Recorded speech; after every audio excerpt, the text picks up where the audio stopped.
Wicked 2 is wrapping up its theatrical run, bringing more emotional weight in the sequel and also drawing uncomfortable parallels to the real world in terms of fear-mongering, propaganda, bigotry, subjugation and so on. Now the whole Wicked storyline in general, it's a relatively recent revised take on the original Wizard of Oz story based on L. Frank Baum's 1900 novel and the original 1939 movie. So as a film fan, let's look at the latter. The film is iconic for its use of color.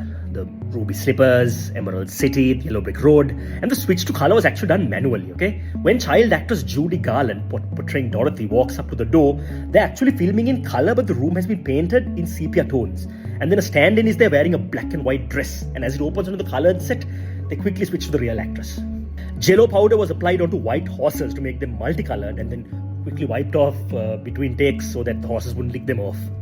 Judy Garland was ill-treated, harassed and possibly even groped on set, and she was induced into taking diet pills, drugs and stimulants, and this messed up for the rest of her life, which was sadly not that long. The Scarecrow actor's mask was so heavy and so tight he struggled to breathe and it actually caused damage to his skin. The original Tin Man suffered a toxic reaction to aluminium dust in his makeup, and he was hospitalized in a critical condition. He had to be replaced and the makeup was changed, but even the replacement guy got an eye infection, even though he managed to do the role.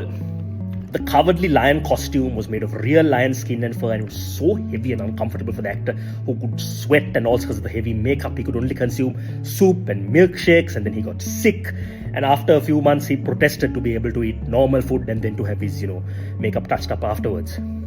Asbestos powder was used for effects, including allegedly the snow scene where Dorothy falls asleep in the poppy field. That's 1930s safety regulations for you. And speaking of safety, in one scene, smoke and fire was supposed to erupt for the Wicked Witch to make a dramatic exit in a concealed elevator.